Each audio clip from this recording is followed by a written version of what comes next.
अस्सलाम वालेकुम, आप देख रहे हैं पीए न्यूज एचडी और मैं हूं आपके होस्ट सादिया बतूल। शामिल करते हैं आज की अहम खबरें। रिपोर्ट पेश करते हैं चौधरी तारिक से। B2B कॉन्फ्रेंस पाकिस्तान में अरबों डॉलर की सरमायाकारी का पेश खैमा होगी। वजीर आजम बीजिंग वजीर आजम शहबाज शरीफ ने कहा कि चीन की तरक्की हमारे लिए रोल मॉडल है। चीन के सरमायाकारों के लिए हमारे दरवाजे हमेशा खुले हैं। B2B कॉन्फ्रेंस पाकिस्तान में अरबों डॉलर की सरमायाकारी का पेश खैमा साबित होगी।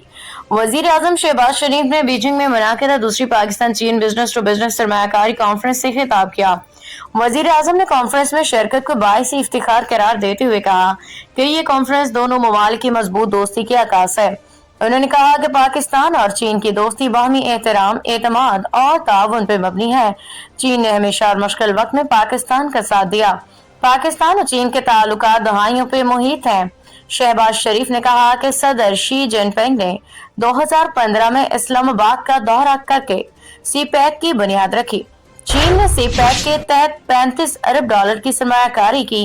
वजीर आजम ने मजीद कहा कि चीन के ताउन से सीपैक के अलावा ऑरेंज ड्रेन और मुख्तलिफ डैम्स की तामीर हुई, जबकि सीपैक के बदौलत पाकिस्तान में 3 साल के अरसे में तवानाई बहरान पे काबू पाया गया। न्यूज स्टूडियो से अब तक के लिए इतना ही। मजीद खबरों और अपडेट्स के लिए देखते रहिए पीए न्यूज एचडी।